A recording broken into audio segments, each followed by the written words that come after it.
Dia 27. Derrotando a tentação.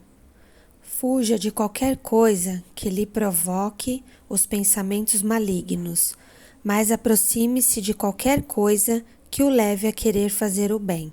2 Timóteo 2, 22. Lembrem-se de que as tentações que surgem na vida de vocês não são diferentes das que os outros enfrentam. E Deus é fiel. Ele impedirá que a tentação se torne tão forte que vocês não possam suportá-la. Quando forem tentados, Ele lhes mostrará uma saída, de modo que vocês não venham a ser vencidos por ela. 1 Coríntios 10, verso 13. Sempre há uma saída. A tentação, às vezes, pode parecer irresistível, impossível de reprimir, mas isso é uma mentira de Satanás. Deus prometeu jamais permitir que algo que venha de fora prevaleça sobre o que Ele colocou dentro de você. Ele não deixará que você seja tentado além de suas forças.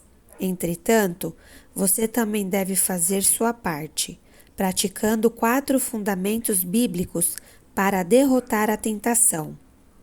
Primeiro, redirecione a sua atenção para outra coisa. Pode parecer estranho, mas em parte alguma da Bíblia, você encontra instruções sobre como resistir à tentação.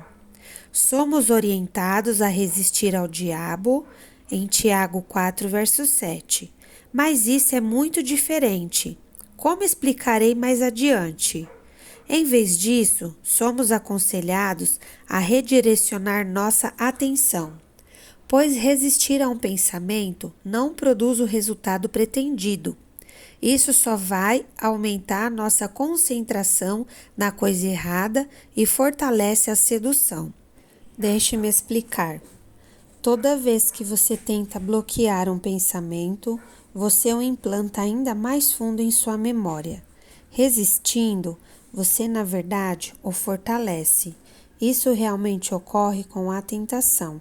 Você não consegue derrotá-la combatendo a sensação que ela traz.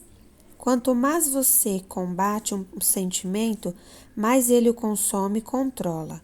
Você o fortalece cada vez que pensa nele.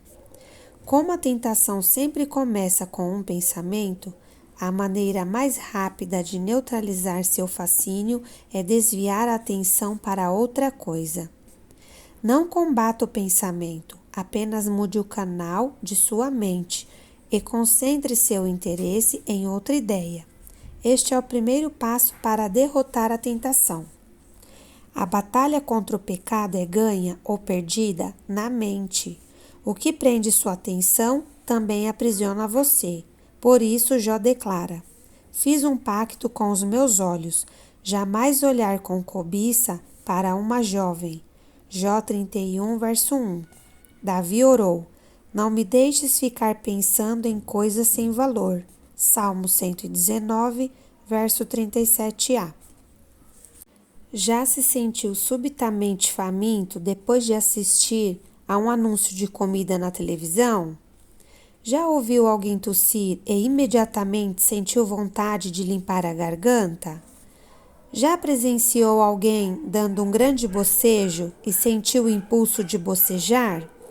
Você talvez esteja bocejando enquanto lê isto. É o poder da sugestão. Movemo-nos naturalmente para onde dirigimos nossa atenção. Quanto mais você pensa a respeito de alguma coisa, com mais força ela se apodera de você. É por isso que ficar repetindo: preciso parar de comer tanto, de fumar, de me entregar ao desejo sexual ilícito, é uma estratégia contraproducente. Ela o mantém concentrado no que você não quer. É como anunciar: nunca vou fazer o que minha mãe fez. Dizendo isso, você está apenas se programando para repetir o que foi feito.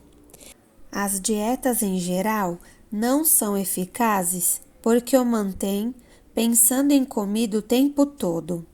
É a garantia de que você estará sempre faminto.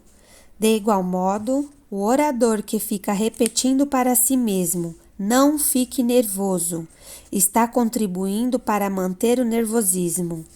Ele deveria concentrar os pensamentos em qualquer outra coisa, exceto nas sensações. Poderia concentrar-se em Deus, na importância do discurso ou nas necessidades dos que irão ouvi-lo. A tentação começa capturando sua atenção, e o que prende a atenção desperta emoções. Estas, por sua vez, estimulam seu comportamento e você age de acordo com o que sente. Quanto mais você se concentra em não querer algo, com mais força isso o envolverá em sua teia. Ignorar a tentação é muito mais eficaz que combatê-la. Se a mente estiver focada em outra coisa, a tentação perde o domínio. Então, quando a tentação o chamar ao telefone, não discuta com ela, apenas desligue. Às vezes, isso significa sair fisicamente de uma situação tentadora. Trata-se de uma ocasião em que não é errado fugir. Levante-se e desligue o televisor. Afaste-se do grupo que está fofocando. Saia do cinema no meio do filme. Para evitar o ferrão, afaste-se das abelhas. Faça o que for necessário para desviar a atenção e concentrá-la em algo legítimo. Da perspectiva espiritual, a mente é o órgão mais vulnerável. Para reduzir a tentação, mantenha-se ocupado com a palavra de Deus e com pensamentos bons. Você derrota os maus pensamentos pensando em algo melhor. É o princípio da substituição. Você vence o mal com o bem. Romanos 12, verso 21. Satanás não pode atrair sua atenção quando sua mente está preocupada com outra coisa. É por isso que a Bíblia insiste em que mantenhamos a mente direcionada. Fixem os seus pensamentos em Jesus. Hebreus 3, verso 1b. Lembre-se de que Jesus Cristo, segundo Timóteo 2, 8a, e encham a mente de vocês com tudo que é bom e merece elogios, isto é, tudo que é verdadeiro, digno, correto, puro, agradável e decente. Filipenses 4, verso 8. Se você realmente pretende derrotar a tentação, então deve controlar a mente e avaliar o que absorve da mídia. O homem mais sábio que já viveu advertia: tenha cuidado com o que você pensa, pois a vida é dirigida pelos pensamentos. Provérbios 4, verso 23. Não permita que indignidades penetrem-lhe a mente por falta de critério. Seja seletivo. Escolha cuidadosamente em que pensar. Siga o exemplo de Paulo. Mantemos cativo todo o pensamento e, dominando-o, fazemos com que ele obedeça a Cristo. Segundo aos Coríntios 10, verso 5. Isso exige uma vida inteira de prática, mas com a ajuda do Espírito Santo, você pode estabelecer sua forma de pensar. Segundo, revele sua luta a um amigo espiritual ou a um grupo de apoio. Não será necessário contar para todo mundo, mas você precisa pelo menos de uma pessoa com quem possa abertamente compartilhar sua luta. A Bíblia diz: é melhor ter um amigo que ficar sozinho. Se você cai, seu amigo poderá ajudá-lo a levantar-se. Mas se você cai sem ter um amigo por perto, estará realmente em dificuldades. Eclesiastes 4, verso 9 e 10. Deixe-me ser claro. Se você está perdendo a batalha contra um mau hábito, um vício ou uma tentação constantes e está tolhido num ciclo repetitivo de intenção, fracasso e culpa, entenda que não irá se recuperar por conta própria.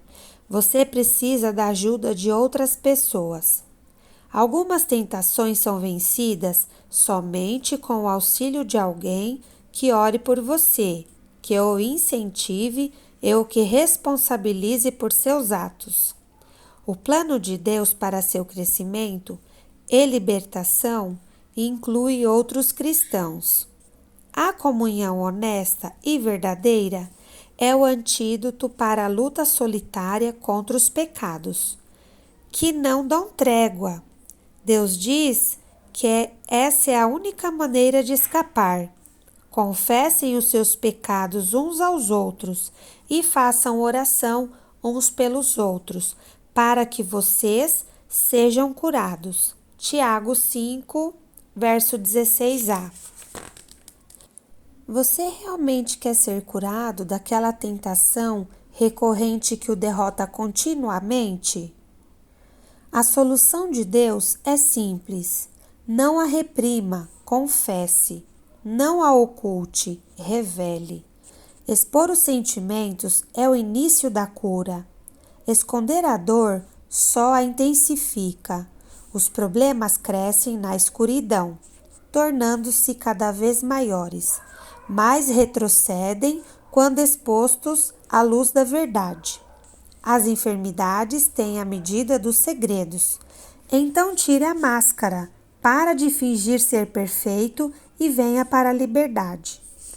Na igreja Saddleback, temos visto o impressionante poder desse princípio para destruir o domínio de tentações constantes e de vícios aparentemente incorrigíveis por meio do programa que desenvolvemos chamado Celebrando a Recuperação.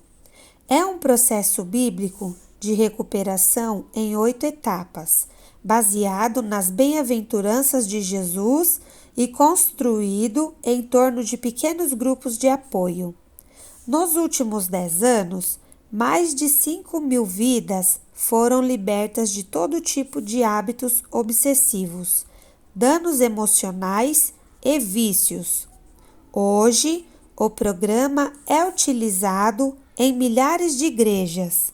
Recomendo-o fervorosamente à sua igreja.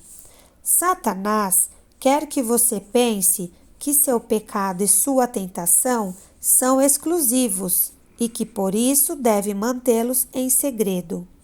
A verdade é que estamos todos no mesmo barco. Todos combatemos as mesmas tentações. 1 Coríntios 10, verso 13. E todos pecaram. Romanos 3, verso 23. Milhões de pessoas sentem o que você está sentindo e enfrentam as mesmas lutas que você está enfrentando. O motivo pelo qual escondemos nossos pecados é o orgulho. Queremos que os outros pensem que temos tudo sob controle. A verdade é que qualquer assunto sobre o qual você não possa falar já está fora de controle. Problemas financeiros, casamento, crianças, pensamentos, sexualidade, hábitos secretos ou qualquer outra coisa. Se você pudesse resolvê-lo sozinho, já o teria feito, mas não pode. Nessa situação, decisões pessoais e força de vontade não são suficientes. Alguns problemas estão profundamente arraigados, tornaram-se rotineiros e cresceram demais. Não há como solucioná-los por conta própria. Você precisa de um grupo de apoio ou de um parceiro que se sinta responsável por você, que o incentive e apoie, que ore por você, que o ame incondicionalmente e que o mantenha na linha. Depois, você pode fazer o mesmo por ele ou por eles. Sempre que alguém confia em mim dizendo, nunca contei isso a ninguém, fico entusiasmado com aquela pessoa, porque sei que ela está para experimentar um grande alívio e libertação. A válvula de pressão está para ser aberta e pela primeira vez se vislumbra uma esperança. Isso sempre acontece quando fazemos o que Deus nos manda fazer. Quando admitimos a um amigo cristão e temente a Deus que temos um problema. Deixe-me fazer uma pergunta difícil. O que você finge não ser um problema em sua vida? De que assunto você tem medo de falar? Você não irá resolver esse problema sozinho. Sim, é humilhante admitir fraquezas perante outra pessoa, mas é exatamente a falta de humildade que o impede de melhorar. A Bíblia diz: Deus se opõe aos orgulhosos, mas favorece os humildes. Portanto, humilhem-se diante de Deus. Tiago 4, versos 6 e 7a. Terceiro, resista ao diabo. Após termos nos humilhado e nos submetido a Deus, somos orientados a desafiar o diabo. A parte final de Tiago 4, verso 7 diz: resistam ao diabo e ele fugirá de vocês. Não nos resignemos passivamente diante de seus ataques. Devemos contra-atacar. O Novo Testamento descreve muitas vezes a vida cristã como uma batalha espiritual contra as forças do mal, utilizando termos que aludem à guerra, como batalha, conquistar, lutar e superar. Os cristãos são muitas vezes comparados a soldados que atuam em território inimigo. Como podemos resistir ao diabo? Paulo explica: revista-se da salvação como seu capacete e tomem a espada do Espírito, que é a palavra de Deus. Efésios 6, verso 17. O primeiro passo é aceitar a salvação de Deus. Você não será capaz de dizer não ao diabo, a menos que tenha dito sim a Cristo. Sem Cristo, não temos defesas contra o diabo, mas com o capacete da salvação, nossa mente é protegida por Deus. Lembre-se disto. Se você é cristão, Satanás não pode obrigá-lo a fazer coisa alguma, pode apenas sugerir. O segundo passo é usar a palavra de Deus como arma contra Satanás. Jesus deu o exemplo quando foi tentado no deserto. Sempre que Satanás apresentava uma tentação, Jesus reagia citando as Escrituras. Ele não discutiu com Satanás. Ele não disse, não estou com fome, quando foi tentado a usar seu poder para suprir uma necessidade pessoal. Ele simplesmente citou as Escrituras que havia memorizado. Devemos fazer o mesmo. Há poder na palavra de Deus e Satanás a teme. Jamais tente argumentar com o diabo. Ele atormenta melhor que você, pois teve milhares de anos para praticar. Você não pode blefar com Satanás, nem convencê-lo com sua lógica, nem lhe impor sua opinião, mas pode usar a arma que o faz tremer, a verdade de Deus. É por isso que memorizar as Escrituras é absolutamente essencial para derrotar as tentações. Você poderá acessá-la rapidamente quando for tentado. Assim como Jesus, você terá a verdade guardada no coração, pronta para ser usada. Se você não sabe nenhum versículo bíblico de cor, sua arma está sem munição. Convido-o a memorizar um versículo por semana até o fim de sua vida. Imagine como você ficará mais forte. Quarto, esteja ciente de sua vulnerabilidade. Somos advertidos em nunca ficarmos arrogantes ou confiantes demais. Essa é a receita para o desastre. Jeremias declara: o coração é mais enganoso que qualquer outra coisa e sua doença é incurável. Jeremias 17, verso 9. Isto significa que somos bons em enganar a nós mesmos. Nas circunstâncias adequadas, qualquer um de nós é capaz de qualquer pecado. Não devemos jamais baixar a guarda e imaginar que somos imunes à tentação. Não se ponha por descuido em situações que atraiam tentações. Evite-as. Provérbios 14, verso 16. Lembre-se de que é mais fácil manter-se fora das tentações do que sair delas. A Bíblia diz: não sejam tão ingênuos e autoconfiantes. Vocês não são diferentes. Podem fracassar tão facilmente como qualquer um. Nada de confiar em vocês mesmos. Isso é inútil. Mantenham a confiança em Deus. 1 Coríntios 10, verso 12. Dia 27. Pensando sobre o meu propósito de vida. Tema para reflexão: sempre há uma saída. Versículo para memorizar: Deus é fiel. Ele impedirá que a tentação se torne tão forte que vocês não possam suportá-la. Quando forem tentados, Ele lhes mostrará uma saída, de modo que vocês não venham a ser vencidos por ela. 1 Coríntios 10, verso 13. Pergunta para meditar: a quem posso pedir que seja meu parceiro espiritual para me ajudar em oração a derrotar uma tentação constante?